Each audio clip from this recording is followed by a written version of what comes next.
Дариға апай маған телефон шалып, жұмыстан кейін маған соға кетші. Мына жаңадан жазылған жырларымды сынап берерсің әрі.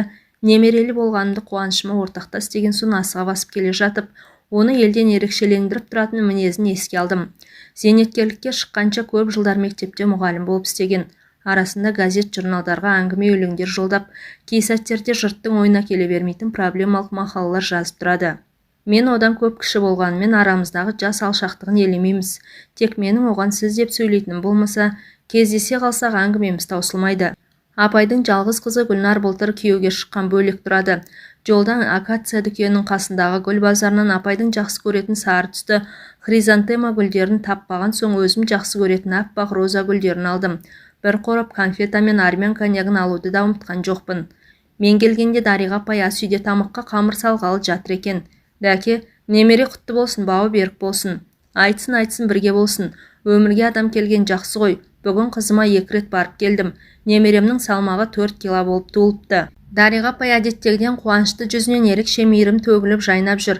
Сен мына өлеңдермен таныса бер, мен тамақта қазір дайын етемін.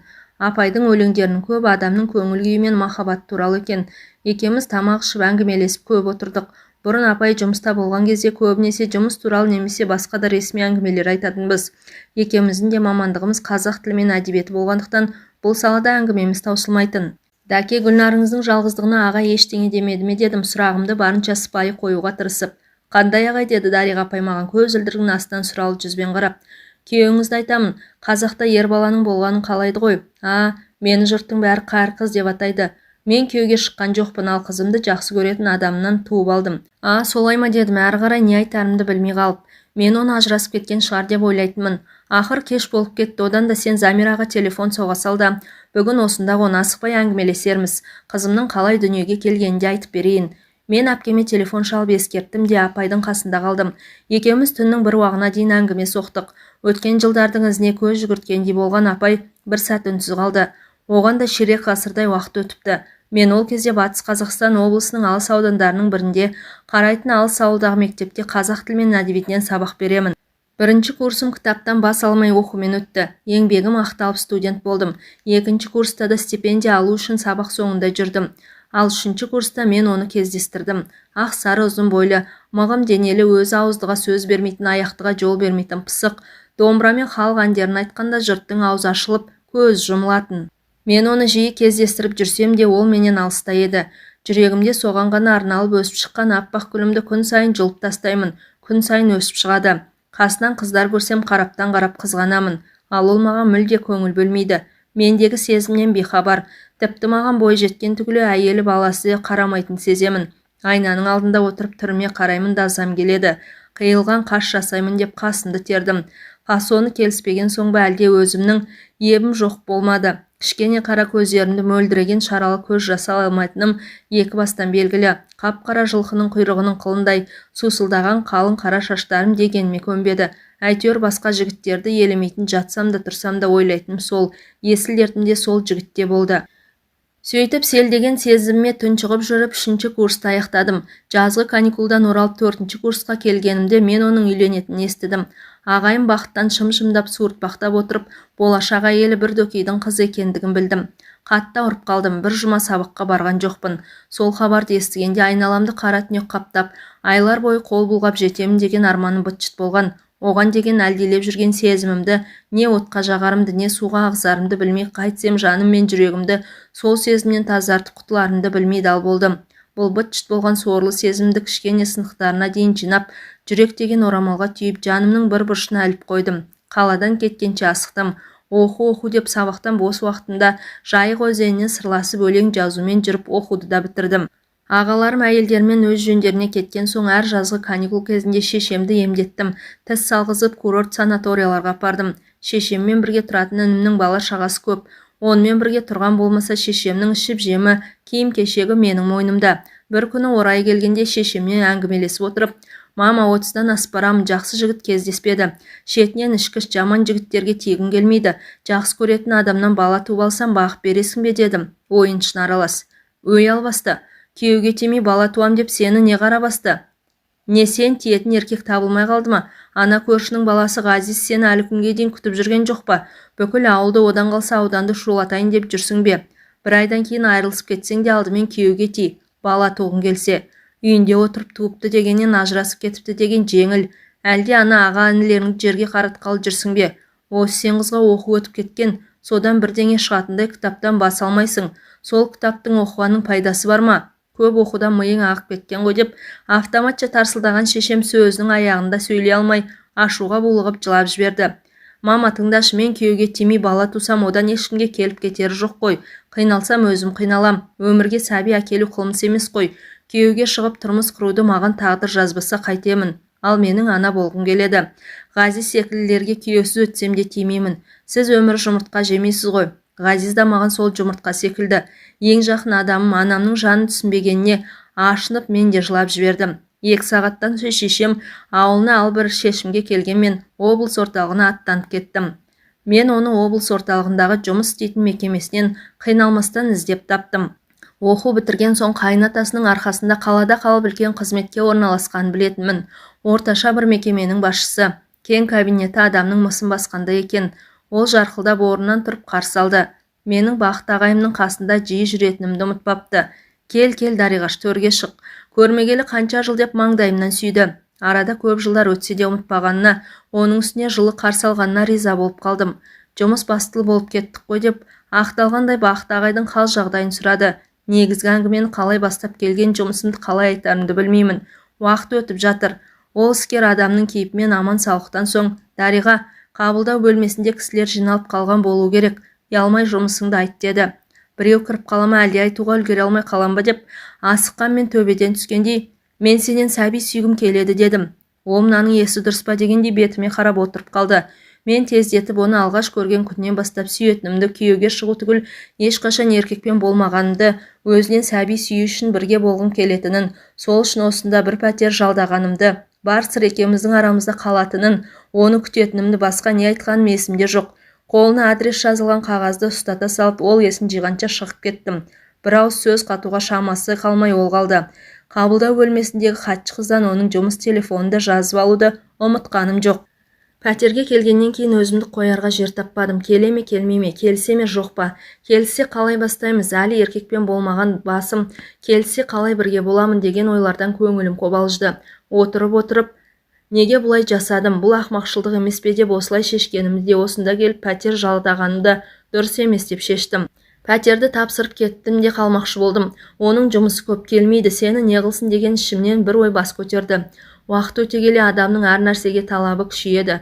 Жаның, тәнің, сезімің бәрі қатайып қатып қалғанда немесе қатая бастағанда біреудің дегені мен ыңғайына көну оңай ма? Әйтеуір бала туып аламын деген ойға бекінгенім шын, және оны бірінші кезектегі орындайтын мақсат деп шешіп қойғанмын. Ол келмесе я келіспесе кімнен туамын, жоқ келсе де келіспесе де тек содан туамын деп шештім. Аласұрған оймен арпалысып, енді ол келмейтін болды. Жұмыс уақыты баяғыда аяқталған, қандай бақытсыз едім деп жылап алып, пәтерді ертең тапсырмақшы болып, өрекпіген көңілімді баспақ болып валидол ішіп алып жатып едім. Көзім ілініп кетіпті. Есік қоңырауының даусынан атып тұрдым. Айнаға қарауды да ұмытып есікті аштым да кіріп келе жатқан оның мойнына асыла кеттім. Оның бойындағы кеңселік ресми дағдысы осылай кенеттен бұзып, оның ойланып менен бас тартуына шама келтірмеуге тырыстым. Бірақ ол мен ойлағандай көтеріп алып шыр айналдырып бас салып төсекке көтеріп апарған жоқ. Тек маңдайымнан сүйді де сыпайы құшағынан босатты. Жеңіл шарап ішкен сезіледі. Ол да айналаға көз салып не істерін білмегендей тұрып алды. Бір кезде тамағын кенеп, Дариғаш, сені бақыт осылай атайтын еді ғой. Дариғаш, бағана дұрыс сөйлесе алмадық. Мен бақыттан хабарсыз кеткенмін. Менен бір көмек керек пе? Я оған, я саған деп маған қарады. Енді 1 минут кешіксен сыпайы қоштасып кетіп қалатын сезіп, кеш болатын ұққанда мен жанашыра. Сенің маған деген сезімің ешқашан оянбайтынына көзім жеткен. Оның маған қажеті де жоқ. Есесіне екеумізді 100 рет орап алатын сезім бар. Мен сені осы жылдар бойы сүйіп келгенмін және сүйіп өтемін. Мен ешқашан еркекпен болған емеспін. Менің жаным мен тәнімнің пәктігі саған арналған деп үстімдегі юбканың түймесін ағытып жіберіп едім. Сырғып аяғымның басына түсті. Бет түрім онша болмағанмен мүсінімнің сұлулығына мақтан аламын. Бассейн және өзен көлге шомылуға барсам, маған жігіттер қайырыла қарап жататын. Батылдықтың қайдан келгенін білмеймін. Оның көйлегінің түймесін ағыта бастадым. Ол да қанша дегенмен еркек пе? Мені құшағына алды. Менің оған деген сөнбеген, бірақ оны үйленеді дегенде қирап қалған сезімімді жүрек деген орамалға түйіп жанымның бір бұрышына іліп қойдым дегенім бекер болып шықты. Ол сезім тек бір бұрышты ғана емес, менің бүкіл жан тәнімді түгел орап алған екен. Жүрегім де 62 тамырым да оның айтқанын қайталап соғып жатты. Екеуміз бірге болған сол 7 күн қайтып келсе, оның орнына қалған өмірімді берер едім. Сол кезде мен қандай бақытты едім. Көп жылдар бойы өзім сүйген адаммен бірге әйел бақытының дәмін таттым. Сол басымнан өткен 7 күндік бақытымның сәулесі мен жылылығы қалған өмірмен жетіп келеді. Менің сол кезден есімде қалғаны күн мен түнді ажырата алмай қалғанмын. Өзімнің шексіз бақытты болғаным, менің де оның да шексіз бақытқа бөлегенім ғана. Жаным, мен бақыттымын, бақыттымын. Сен әлі қыз екенсің ғой. Қалайша, осы кезге дейін пәктігіңді сақтағансың. Шынымен осы жылдар бойы мені сүйіп, мені күттің бе? Болған жоқпын жаным, сен үшін сақтадым. Мұндай бақыт маған бұйырмайды ма деп едім. Әйелім де қыз болмай келген. Дариғашым менің, мен саған қарыздармын. Енді менің әйелім боласын деп ентікті. Оның үздіксіз қимылынан шаршаңқырап қалғанмен арасында ернімді тістелеп, айқайлап жібермеуге тырысып қолдарымен жаймамды қысумен болдың. Оның деп алған демімен бірге, сен енді менің әйелімсің, мен сені езіп жібердім бе деген үні алыстан талып-талып естілді. Біраз уақыттан кейін қан ақ жайман ауыстырып жатқанын байқадым. Ертеңіне күні бойы төсекте жаттым. Өңім бе түсім бе білмеймін. Бір ретінде тамақ ішіне жегін келеді деп жеміс жидектер мен шырындар әкеліп, екінші рет қасыма келген. Оны жолатпадым. Денем дел-сал болып, бірақ өзіме өзім риза қалыпты. Бір көптен армандап жүрген шыңның басына шаршап шыққандай бір өзгеше күйдемін. Қыз келіншек жеңгелерінің әңгімелерінен еркек пен әйел арасында құпиялар туралы көп естігенмін. Ол кезде бұл тақырыпқа кітаптар да жоқ еді ғой. Қазір ғой кез келген дүңгіршекте мен мұндалап тұрғаны. Жан дүниемде арпалыс жүріп жатты. Bir жағынан аппақ сезім, бір жағынан бір түрлі қорқыныш па, жиіркеніш пе бір нәрсе, тіпті оны сөзбен айтып жеткізе алмаймын. Сол махаббат дегеннің еркек пен әйелдің арасындағы жыныстық қатынас дегенге тірелгенде көлеңке тұсы да бар ма деймін. Қандай жақсы білімді, мәдениетті адам болса, ол да табиғаттың бір бөлшегі. Ал табиғат адамдар мен жаны бір тіршілік иесінің бәрін еркек ұрғашы деп екі топқа бөлгенін, олардың басты міндеті табиғи заңдылық пен алдымен ұрпақ қалдыру екендігін сонымен өткізгенде ғана ұқтым. Ол қайта-қайта бетіме төніп, бір жерің ауырып тұрған жоқ па деп асты үстіме түседі. Мен болсам істеген әрекетімнің дұрыс-бұрыстығына баға бере алмай, әрі бір шешімге келе алмай, ой түбін шарлаумен болдым. Екінші күн осымен өтті. Бұл менің жан ләззатымен қоса тән ләззатың не екенін түсініп үйреніп, әрі соған әзірленген күнім болды. Арасында бірнеше сағатқа кетіп қалған болмаса, содан екеуміз 7 күн бойы бірге болдық. Құштарлық пен құмарлықтың шырқау биігіне жетіп, менің жағымнан жан ләззатына қоса тән ләззатын ала бастағаным, оның жағынан тән ләззатын алып оған қоса жан ләззатын да қосуға ұмтылып жатқан кез еді. Жаным дейді ол менің құшағына алып жатып. Бар өмірімді төңкеріп жібердің ғой, тіпті не істерімді білмеймін. Жұмыс бастылықтан ба, жұмысына әрең жататын басым, өзімнің саған деген құштарлығымды бас алатын емеспін. Менің 25-ме қайта апардың ғой. Оны менің де оған деген жылдар бойы әлдилеп келген аяулы сезімім емес, ең бастысы қыз болып шыққаным риза ететін секілді. Ол осындай сөздерді темірене айтып, тәнімді аймалап өз ыңғайына бейімдей бастады. Бірнеше жылдар бойы талай қыздың, оның ішінде менің де арманым болған көктегі жігіт өзінің бақыттылығынан не істеп не қойғанын білмей, менің сандарыма дейін аймалап аяғымның астында жатты. Үй мен жұмысына іссапарға кеткен болып есептелетін ол менен барын аяған жоқ. Тәнімнің ауырғанына да қарамастан, одан екі қабат болуды тілегенмен қалай қимылдаса да көне бердім. Оның тәжірибелі қолдары мен төсектегі іс-әрекеті де өзін ұстауы да менің көңілімнен шығып жатты. 7-ші соңғы күні төсегіме басын қойып жатқан ол: Дариғаш, мен сенің қасында өзімді нағыз еркек екенімді сезінгендеймін. Бұл сөздерді қалай түсінемін? Ол қазақшаға жүйрік емес, мен секілді орыстарға шорқақ. Ауыл мұғаліне қазақша сөйлеуге тырысқанмен арасында кібіртіктеп қалып, орысшасы да қос жереді. Әрине еркекпін ғой, бір ұлым бар, бірақ неполноценный еркек болған сияқтымын. Маған сенің төбеден түскендей ойда жоқта сыйлаған пәктігің, ұзақ жылдар бойы сақтаған таза сезімің, мені төредей көріп көрген құрметің, мені бір үлкен биіктің басына шығарғандай. Мен өзімді 25-тегі жігіттей сезінемін. Бұлай болады деген нәрсе ойым түгілі түсіме де кірмеген еді. Сенің мен үшін қандай құрбандыққа барғаныңды да жан тәнмен сезініп жатырмын. Жас кезімде біреу мені осыншалықты жақсы көреді деп үш ұйықтасам ойыма кірмепті. Ағаң бақыттың қасынан көргенде мына тәмпіш мұрын қара қыз неге сонша тәлпіштенеді деп ойлаушы едім. Ол басты әңгімесін бастамады. Я бастауға қорықты, я кейінге қалдырды. Ал маған ол қажетсіз еді. Мен сөзімде тұруым керек болатын. Иә, оның алдында да, өзімнің алдында да берген сөзімде тұруым керек. Менің бүгін жалған іс сапарым бітеді. Жұмысқа соғып үйге барамын. Ертең мен жұмысқа барып қасыңа келемін деген ол маған кінәлі адамдай қарады. Мен төсекте жатқан бойы оны мойнынан құшақтап ұзақ сүйдім. Егер одан жүкті болсам, бұл соңғы көруім екенін білемін. Ал жүкті болмасам, оны уақыт көрсетер. Бәлкім тағы да кездесерміз. Ол қанша сұраса да, қай жерде, қай ауылда жұмыс істейтінімді айтқаным жоқ. Мен оған жоқ, мен ауылға қайтуым керек. Менің де жұмыс телефоның бар. Қалаға келгенде саған өзім хабарласамын.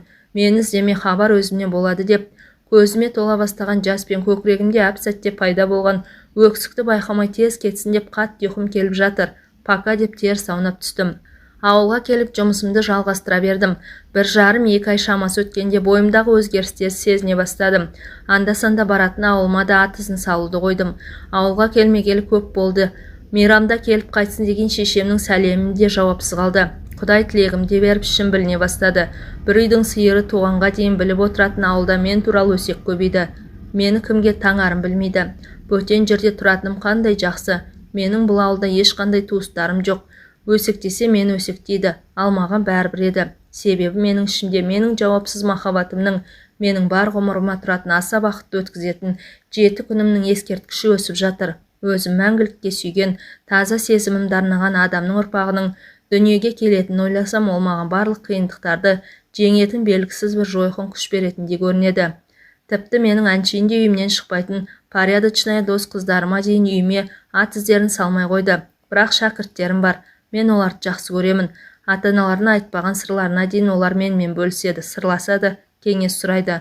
Солар мен үшін көп жұбаныш. Ешкімге артық сөз айтып беттеріне қарап күлмесем де, оқта-текте ішіп алып, есігімді қағатын еркектер пайда болды.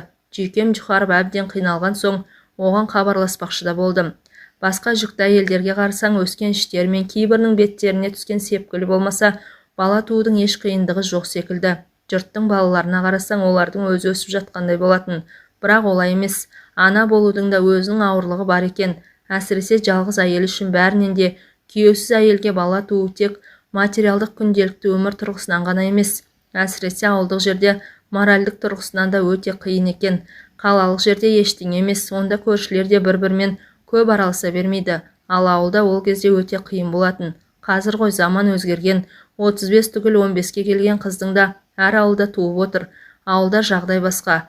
Ол кезде жұмасына бір рет кино болатын. Телевизор жоқ.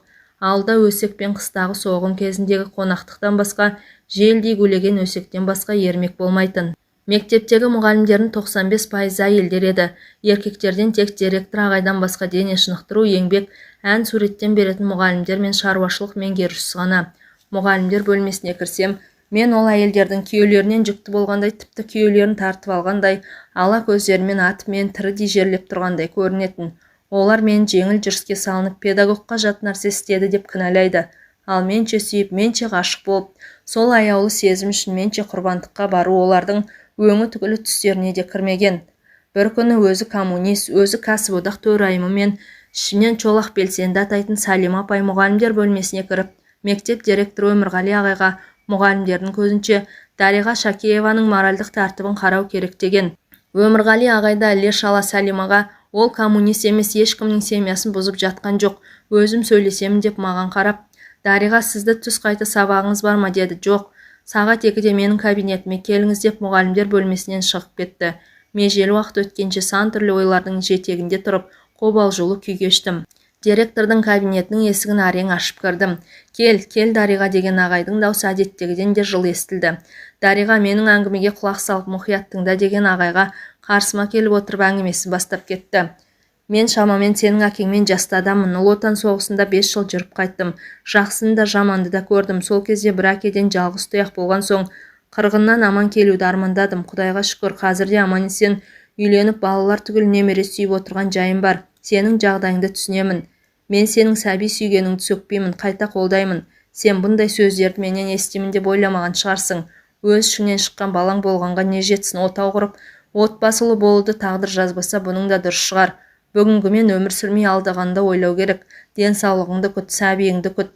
Сенің денсаулығыңа байланысты екенін естен шығарма. Тек менің талап етерім демалысқа кеткенше жұмысыңа жауапты бол. Босаңсыма, ешқандай жел сөзге жол берме. Көмек қажет болса ұялмай өзіме кел. Қолдан келген көмегімді аямаймын. Сен оқушылардың қорыққанынан емес, шын көңілден сыйлап жақсы көретін аз ғана оқытушылардың бірісің. Әйелдердің сөзін көңіліңе алма, қамықпа. Бірақ бір өтінішім, екеуміздің арамыздағы бұл әңгіме осы жерде қалсын. Мен борша-боршам шығып жылап отырмын. Бұл кісі мен күткендей маған ұрысқан жоқ, кемшіліктерімді шұқып, моральда оқыған жоқ. Мені оқушылардың жақсы көретін де біледі екен. Менің өз шешемде түсінбеген жанымды бөтен біреу әрі мосқал ер адам түсінгеніне жыладым.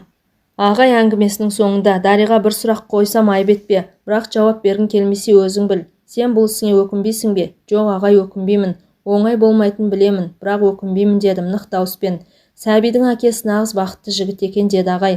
Мұғалімдер менің ісіп кеткен көздеріммен жылаған жүзімді көріп, директор мені сойып салды деп топшыласа керек. Жанар деген бір жас мұғалім ғана аяушылықпен қараса, басқалар бедірейе қарайды. Әсіресе Сәлим апай есесі қайтқан адамдай мысқылдап, масаттанып тұр.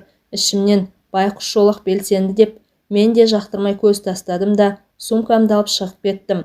Менің жағдайымды естіген болу керек. Күнім жақындағанда қасыма Қайран анам келді. Бір ұрсып, бір жылап сабасына түсті.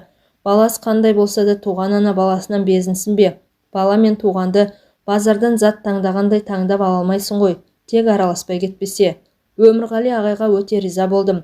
Декретке шығып сәбиіммен үйде отырғанда мұғалімдер арқылы жағдайымды біліп отырды. Көмір түсіртіп берді. Соңынан неше жылдан бері пәтер жалдап тұрады. Жас маман ретінде баяғыда алу керек еді деп босаған 2 пәтерлі совхоз үйінің бір жағын алуға көмектесті.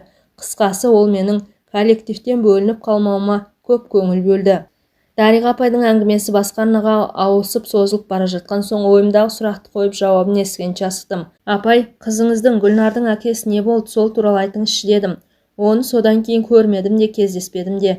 Адам қиналған сәтте жиі араласып жүрген жақынын, туысқанын емес, түсінеді-ау, көмектеседі-ау деп үміт еткен жанына жақын адамды іздейді. Менің оған талай рет хабарласқымда, іздеп барғымда келген, бірақ оның жанұясы бар. Менің оған берген уәдем бар. Менің сөзімде тұруым керек болды. Біреуді сүю деген ол біреуге өтемелі сезім сыйлау немесе өтемелі жақсылық жасау емес, өтемесі сүюмен құнды, сонысымен биік. Бірнеше ай мен іздеме, өзім хабарласамын, хабар өзімнен болсын деген сөздерімнен шыға алмаса керек. Одан кейін мен іздеумен күндерін өткізген болар.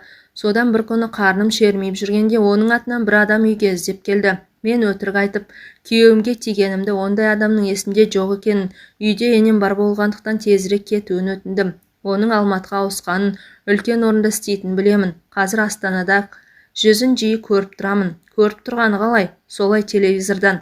Апай, ол дейсіз, оның аты жөні бар ма? Бар, бірақ айта алмаймын. Ол өте жоғары орында істейді. Сіз оған қызы бар екен айтқан жоқсыз ба? Жоқ, неге?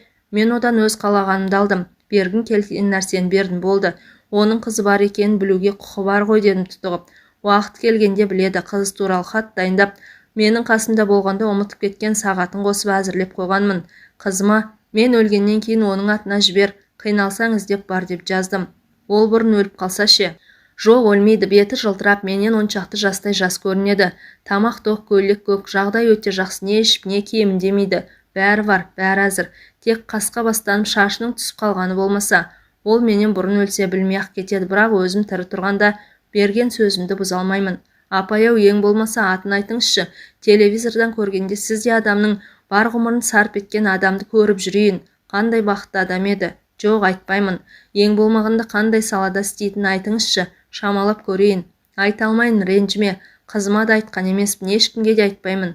Апай, содан кейін күйеуге шықпадыңыз ба? Жоқ, күйеуге шықпақ түгіл, ол ұстаған денемді қайтып ешкімге ұстатқанда емеспін. Неге? Алғашқыда мен оны өте сүйетін едім. Неге мені сүймеді, сезбеді, тіпті елемеді деген, бірге болғаннан кейін мені неге өзі іздемеді? Бір облыстан табу қиын ба? Неге келмеді деген өпкен болып, оны жеп көруге тырыссам да, оған деген таза да терең сезімді еш нәрсе өшіре алмады. Оның үстіне мен өзіме өзім, оның отбасын бұзбауға, әйелінің көңіліне қаяу салмаға серт еткенмін. Мен сол өзімнің өзіме берген сөзімде тұрдым деп, апай телевизорды қойып каналдарын бұрай бастады. Мен осы сәтте жұмыстағы әйелдердің кейде бір-бірінен қай Дариғаны айтасын деп сұрағанда, апай туралы, анау кәрі қыз Дариға ше дейтіндерін еске алдым. Мен бәрібір жұрттың Дариға апайды неге кәрі қыз атайтынын түсінбедім. кәрі қыз деген күйеуге шықпаған өз алдында, бала тумаған әйелді айтпаушы ма еді? Әлде Дариға апайдың жас кезінен бастап жеке өмірін асқан бір құпиялықпен сырларын шашау шығармай сақтап туған қыз туралы барынша ешкімге білдірмей өсіргендігінен шығар. Менің білетінім, Дариға апай қызын туғанда жұмысынан баламен отыратын демалысты алмаған, не сәбиі ауырғанда ешқашан сәбидің ауырлығына байланысты жарамсыздық парағында ашпаған, ауру сәбиін еңбек демалысын не ақысы демалыс алып күткен. Қаңтардағы жаңа жылда балалары бар қызметкерлерге кәсіподақтан өте жеңілдікпен сыйлықтар бергенде де Дариға апай қажет емес деп бас тартқан. Одан Дариға апайдың қызы сыйлықсыз қалмаған, қызымен бірге дүкенге барып, таңдаған нәрселері мен тәттілерін алып сыйлық жасайтын болған.